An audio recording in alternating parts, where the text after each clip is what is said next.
함께 하나님의 말씀을 보겠습니다. 예레미야애가 3장 1절에서 18절까지 말씀입니다. 오늘 우리가 함께 묵상할 말씀은 예레미야애가 3장 1절에서 18절까지 말씀 함께 읽겠습니다. 나는 하나님의 진노의 몽둥이에 얻어맞고 고난당하는 자다. 주님께서 나를 이끄시어 빛도 없는 캄캄한 곳에서 헤매게 하시고 온종일 손을 들어서 치고 또 치시는구나.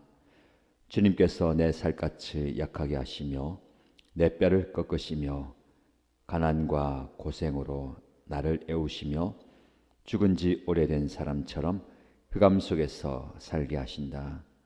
내가 도망갈 수 없도록 담을 쌓아 가두시고 무거운 족쇄를 채우시며 살려달라고 소리를 높여 부르짖어도 내 기도를 듣지 않으시며 다듬은 돌로 담을 쌓아서 내 앞길을 가로막아 길을 가는 나를 괴롭히신다. 주님께서는 엎드려서 나를 노리는 곰과 같고 몰래 숨어서 나를 노리는 사자와 같으시다. 길을 잘못 들게 하시며 내 몸을 찢으시며 나를 외롭게 하신다. 주님께서 나를 관역으로 삼아서 활을 당기신다. 주님께서 화살통에서 뽑은 화살로 내 심장을 뚫으시니 내 백성이 모두 나를 조롱하고 온종일 놀려댄다. 쓸개접으로 나를 배불리시고 쓴 쑥으로 내 배를 채우신다. 돌로 내 이를 부수시고 나의 얼굴을 땅에 비비신다. 내게서 평안을 빼앗으시니 나는 행복을 잊고 말았다. 나오노니 탄식뿐이다. 이제 내게서는 찬란함도 사라지고 주님께 두었던 마지막 희망마저 사라졌다. 아멘. 오늘 우리에게 주신 하나님의 말씀의 능력과 은혜가 여러분의 마음 깊이 삶 가운데 넘치는 복된 하루가 되길 축복합니다. 예레미야의 탄식의 소리는 계속해서 우리의 마음을 울립니다. 얼마나 힘이 되는지 구구절절 연약한 자신의 모습과 버림받은 고통을 우리에게 호소합니다. 그러나 이 고통과 아픔은 자신의 죄로 인한 것이 아니죠. 민족의 백성의 죄로 인하여서 그들이 하나님 앞에 징계를 받지만 그 아픔과 고통이 오롯이 자신에게 전달되는 것이고 자신의 아픔과 고통으로 표현되는 겁니다. 예레미야 말씀을 묵상하면서 그들의 아픔이 나의 아픔이고 그들의 문제가 나의 문제이고 그들의 기도의 제목이 나의 기도라는 것을 절실하게 느낍니다. 성도님들의 아픔과 연약함이 단지 여러분들의 문제가 아니고 담임 목사의 고민이고 아픔이고 슬픔이고 기도라는 겁니다. 예레미야의 마음을 가지고 함께 기도하는 모습, 함께 울고 함께 웃는 모습, 너무 귀한 것 같아요. 또 함께 아파하는 공동체가 있음에 큰 힘이 됩니다.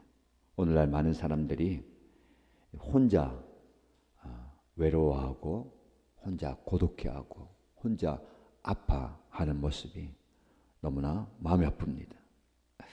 그 문제를 어떻게 해결할 수 없고 발버둥 치지만 그 상황 속에서 벗어날 수 없는 그 어려움, 사실 우리가 옆에서 어떻게 해줄 수가 없어요. 그의 문제를 내가 해결해 줄 수가 없잖아요. 같이 있어줄 수 있고 또 들어줄 수 있고 위로하고 격려할 수 있지만 그 문제는 오롯이 자기의 문제입니다. 그러나 어떻게 해줄 수 없는 그 안타까운 상황 가운데 함께 있어주는 것, 함께 마음 아파하고 함께 기도하는 것이 얼마나 큰 힘이 되는지 모릅니다. 말씀을 묵상하며 묵상할수록 함께 울고 함께 웃는 예레미야를 보게 됩니다. 사실 예레미야는 그 어려운 상황과 형편을 떠날 수 있어요. 바빌론 지도자들에게 인정받고 환대받았습니다. 바벨론으로 가자. 우리와 함께하면 너의 안전과 너의 안녕과 노후가 보장된다라고 했습니다. 근데 예레미야는 그것을 다 마다하고 그 슬픔의 자리, 고통의 자리 자처해서 들어갑니다. 과연 우리가 나의 안정과 안녕과 보장된 자리를 내려놓고 이 예레미야처럼 고통의 자리, 아픔의 자리, 슬픔의 자리로 나아갈 수 있겠습니까? 예수님이 그 자리를 선택하셨어요. 그 선택의 과정 속에 얼마나 힘이 드는지 눈물을 흘리며 기도하시고 땀이 핏방울 떨어지듯이 기도하시면서 간절히 간구했잖아요. 어쩌면 이 아픔과 슬픔과 괴로움이 너무 힘들기 때문에 주님, 이 잔을 내게서 지나가게 하시고 다른 방법이 있다면, 다른 길이 있다면 제가 따르겠습니다. 다른 길을 좀 보여주시고 다른 방법을 주십시오. 라고 처절하게 기도했어요. 처절한 기도가 있는 겁니다. 예레미야이든 예수님이든 이런 처절한 기도가 우리에게 있어야 되겠습니다. 지금 어떤 기도 하십니까? 무엇을 간구하십니까? 내 문제, 내 어려움을 놓고 간절히 기도하십시오. 여러분의 가정과 여러분 가족을 위해서 기도하시고 또 하나님께서 마음을 주신다면, 아니 보여주신다면, 듣게 하시고 알게 하신다면 그들을 가슴에 품고 함께 처절하게 기도하십시다. 주님의 기도처럼 아파하는 기도, 고통스러운 기도를 통해서 하나님께서 놀랍게 은혜를 주실 줄로 믿습니다. 오늘의 기도가 저와 여러분들이 서로를 위한 간절한 눈물의 기도가 되고 가슴을 찢는 기도가 될 때에 그 기도가 우리 하나님의 마음을 움직이고 하나님의 보좌를 움직일 줄로 믿습니다. 자, 다시 본문으로 들어가면요. 얼마나 안타까운 말씀들을 계속해서 쏟아내는지 하나님께서 몽둥이로, 진노의 몽둥이로 나를 치고 빛도 없는 캄캄한 곳에서 헤매게 하시고 온종일 손을 들어서 치고 치신다. 하나님의 심판이다라는 것을 강조합니다. 흑암에 살게 하시고 7절 말씀 보시면 내가 도망갈 수 없도록 담을 쌓아 가두시고 나를 쌓아 가두시고 족쇄를 채우고 그런 옴짝달싹 할 수 없는 그런 상황이 내모신다. 어쩌면 저와 여러분들이 그런 상황에 내몰릴 때도 있는 것 같아요. 앞뒤 좌우가 딱 막히고 어떻게 할 수가 없는 상황입니다. 지금까지는 내가 해봤어요. 내 인생을 살면서 내가 발버둥 치고 애를 쓰고 노력해봤는데 지금은 아무것도 할 수 없는 무기력한 상황. 하나님이 저와 여러분들을 그런 상황까지 내몰 때도 있습니다. 왜 그렇게 하실까요? 전적인 나의 무능함을 발견하게 하시고 오롯이 하나님께 매달리도록 하나님께 의지하도록 하나님만 바라보도록. 인간은 조금만 틈을 주면 눈을 다른 데 돌립니다. 성경을 보세요. 역사를 보세요. 그렇게 하나님을 찾다가 하나님의 은혜를 베풀어도 조금 살만하면 내가 이룬 것만이냐 교만하잖아요. 원망하고 불평하고 하나님 없이 살아갈 수 있다라고 이야기하는 것이 우리의 모습입니다. 절대로 하나님 없이 살아갈 수 없는 존재입니다. 절대 의존적인 존재예요. 하나님 없으면, 아니 하나님 없이 우리가 존재하지도 않은 건데 우리가 잊어버려요. 하나님 우리를 창조하셨습니다. 하나님 우리를 이 땅에 보내셨어요. 하나님이 우리를 살게 하셨습니다. 오늘도 마찬가지로 하나님이 우리를 살게 하신다. 앞으로도 하나님 우리를 살게 하신다라는 인식과 믿음이 중요합니다.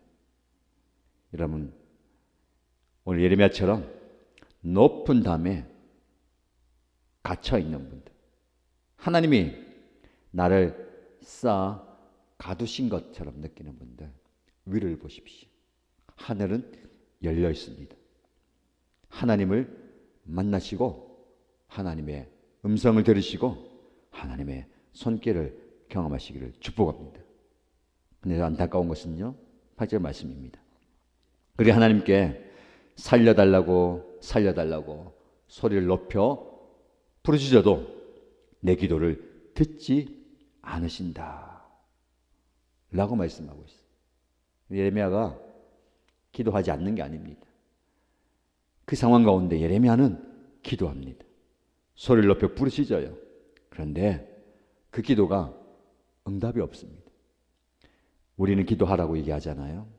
하나님만 바라보고 하나님만 의지하고 하나님께 기도하라고 얘기하는데, 문제는 비참하고 절망적인 상황 앞에 하나님께 부르짖어도 응답이 없다는 겁니다. 그런 분들 계실 거예요. 오랜 기간 동안 기도하고 있습니다. 계속해서 기도합니다. 근데 응답이 없어요. 그때 우리는 좌절하고 낙심됩니다. 전혀 변하지 않는 상황, 전혀 바뀌지 않는 모습을 보면서 낙심하잖아요. 내 기도를 듣지 않으신다. 내 입장에서는요, 하나님 내 기도 듣지 않으신 것처럼 보입니다. 그러나 왜 오늘 본문의 말씀에 예레미야가 간절히 기도해도 변화가 없어요? 하나님의 작정하신 때가 있기 때문에 그렇습니다. 하나님 작정하신 바가 있어요. 이걸 이루셔야 됩니다. 근데 우리는 그것까지 보지 못합니다. 일단 내가 내 모습을 보면서 하나님께 기도하잖아요. 그러나 하나님은 우리의 기도를 들으십니다. 내가 원하는 대로 상황이 바뀌지 않고 내가 기도하는 대로, 기대하는 대로 상황이 변하지 않아도 하나님은 여러분의 기도를 듣고 계십니다. 그래서 우리는 기도를 포기해서는 안 됩니다. 예레미야를 보면서 그가 절대로 기도 응답이 더뎌지고 없는 것 같아 보여도 기도를 포기하지 않습니다. 여러분에게 권면하고 축복합니다. 여러분, 그럼에도 불구하고 기도를 포기하지 마십시오. 기도의 자리를 지켜내시기 바랍니다. 이것은 우리가 치러야 할 영적 싸움이고 하나님께서 주신 사명입니다. 절대로 포기하면 안 돼요. 기도에 사명이 있습니다. 기도하는 여러분들, 하나님께서 여러분들을 기도의 자리로 부르셨어요. 그 자리를 지켜내시기 바랍니다. 그리고 이 기도의 자리에 많은 분들이 함께 동참하면서 간구하는 거예요. 어쩌면 이렇게 생각하시면 좋을 것 같아요. 어떤 문제를 해결하기 위해서, 그 문제를 극복하기 위해서 기도하러 오시잖아요. 하나님 그 문제를 주시기도 하고 문제를 내기도 하고, 오늘 말씀처럼 저와 여러분들에게 돌로 담을 쌓아서 내 앞길을 가로막고 길 가는 나를 괴롭히시기도 하는 것 같아요. 왜 그렇게 할까요? 기도하게 하기 위해서. 사실 우리는 문제 앞에 기도합니다. 문제 앞에 무릎 꿇고 하나님을 찾습니다. 그러면서 우리는 기도의 사람으로 변화되는 거예요. 자, 전에는 문제가 있으면 기도합니다. 어려움이 있으면 기도해요. 기도하자고 하면 기도했습니다. 그러나 그 과정 속에 우리는 기도의 사람이 되는 겁니다. 기도의 사람으로 변해가는 거예요. 이걸 좀 기억하시면 될 것 같아요. 차이를 아시겠습니까? 문제와 어려움 속에 기도하러 오던 내 모습이 이제는 기도의 사람이 되는 것. 저와 여러분 모두가 기도의 사람이 되면 좋겠습니다. 기도를 포기하지 말고요. 기도를 놓지 마십시오. 기도의 끈을 놓지 말아야 되는 것입니다. 17절 이하의 말씀에 예레미야는 내게서 평안을 빼앗으시니 나는 행복을 잊고 말았다. 나오는 것은 탄식뿐이다 라고 이야기합니다. 평안도 없어요. 행복도 없어요. 나오는 것은 탄식뿐입니다. 지금 우리가 그런 상황 가운데 있을 수 있습니다. 이제 내게서는 찬란함도 사라지고 주님께 두었던 마지막 희망마저 사라졌다.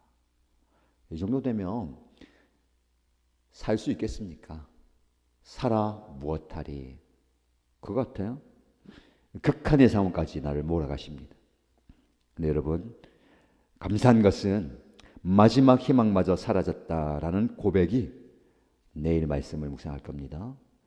그 말씀 끝에 오히려 희망을 가집니다. 역설이에요. 내가 두었던 희망이 사라지는 그곳에서 그 시간 또 다른 희망이 주어지는 거예요. 여러분 이것을 경험하시기 바랍니다. 예레미야의 단식은 단식으로 끝나지 않습니다.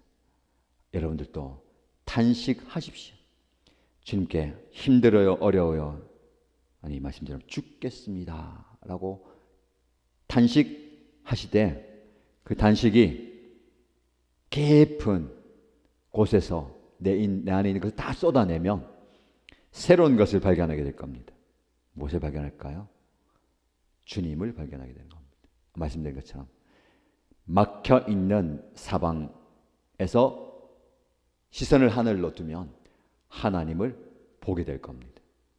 그 하나님을 볼 수 있는 여러분들 되시기 축복합니다. 오늘 여러분의 삶의 자리에서 살아가실 때에 또 감당하실 때에 하나님께서 힘주시고 은혜 주시길 바랍니다. 왜냐하면요, 우리가 함께 아파하는 공동체거든요. 함께 기도하는 공동체입니다. 누군가 날 위해 기도하고 있다라는 사실을 기억하시고 삶의 자리에서 힘내시고 능력 가운데 승리하는 여러분들 되시기를 주님의 이름으로 축복합니다.